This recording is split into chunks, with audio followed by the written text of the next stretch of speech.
কদিন আগেই সপরিবারে মার্কিন মুলুকে ছিলেন সৌরভ গঙ্গোপাধ্যায়। এবার স্ত্রী ডোনার সঙ্গে কেমব্রিজ থেকে তোলা সেই ছবি শেয়ার করে নিলেন। সেখানকার বিখ্যাত বোট রাইড করতে দেখা গেল দুজনকে। তবে তাদের মেয়ে সানা সেই সফরে সঙ্গী ছিলেন কিনা তা জানা গেল না। 19শে এপ্রিল সাতপাকে বাধা পড়েন টলিপাড়ার অভিনেত্রী রূপাঞ্জনা মিত্র এবং রাতুল মুখোপাধ্যায়। নতুন সংসার ও দাম্পত্যের নানা ছবি সোশ্যাল মিডিয়ায় শেয়ার করেন অভিনেত্রী। এবার ট্রোলড হলেন ঈদ উদযাপন করে। দুটি প্লেটে সাজানো বিরিয়ানি, সঙ্গে সালাদের ছবি, ক্যাপশনে লেখা ঈদুল আজহা মোবারক। নেটিজেনদের প্রশ্ন, পয়লা বৈশাখে কখনো সাজিয়ে বসেছ এরকম খাবারের থালা? ভালোবাসায় অবশেষে শিলমোহর দিলেন অভিনেত্রী শ্রদ্ধা কাপুর। ইনস্টাগ্রামে করলেন রাহুল মোদির সঙ্গে তার সম্পর্ককে অফিসিয়াল। ক্যাপশন দিলেন, মনটা রেখে দাও, তবে ঘুমটা তো ফিরিয়ে দাও।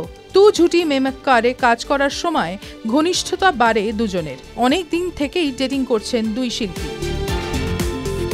ঋতিক রোশনের ক্যারিয়ারের অন্যতম ছবির লক্ষ্য, তার বছর 20 পার। আর সেই উপলক্ষে ফারহান আখতার পরিচালিত এই ছবিটি আবারও বড় পর্দায় মুক্তি পেতে চলেছে।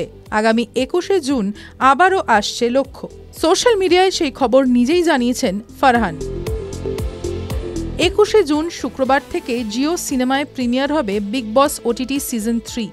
আর এবার সঞ্চালকের দায়িত্ব সামলাবেন অনিল কাপুর। তবে সলমান খানকে বাদ দিয়ে তাঁর জায়গায় আসা নিয়ে প্রশ্নে একটু যেন বিরক্ত অনিল। এক সাক্ষাৎকারে বলে উঠলেন, সবাই একটা প্রশ্ন করছে, কিন্তু এটা খুব ভুল। সলমানকে রিপ্লেস করা অসম্ভব। কাঞ্চন মল্লিককে কি সত্যি সত্যি মন থেকে ক্ষমা করতে পেরেছেন তার প্রাক্তন স্ত্রী পিঙ্কি বন্দ্যোপাধ্যায়? অবাক করা উত্তরে পিঙ্কি বলেছেন, হ্যাঁ, আমি কাঞ্চনকে 200% ক্ষমা করে দিয়েছি।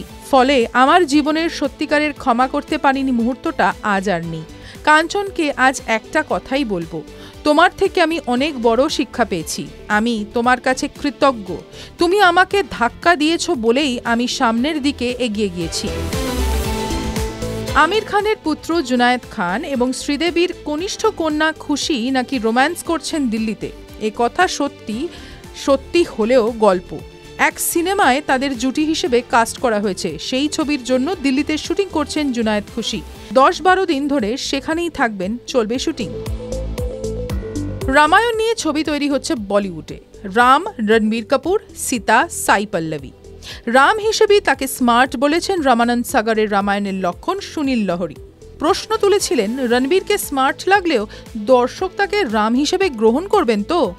এই সুনীলই সাই পল্লবীকে সীতা হিসেবে গ্রহণ করতে পারছেন না। তার সাফ মন্তব্য, সাইয়ের মুখে সীতা সীতা ভাবটা নেই, তাকে মানাচ্ছেই না। ভারতীয় ক্রিকেটার দীনেশ কার্তিক জানাচ্ছেন কোন অভিনেতাকে সবচেয়ে ভালো মানাবে বিরাট কোহলির বায়োপিকে। তিনি জানিয়েছেন রণবীর কাপুরই সেই ব্যক্তি যাকে সবচেয়ে ভালো মানাবে বিরাট কোহলির বায়োপিকে। আর সবথেকে বড় কথা, রণবীর হলেন অনুষ্কা শর্মার সবচেয়ে ভালো বন্ধু।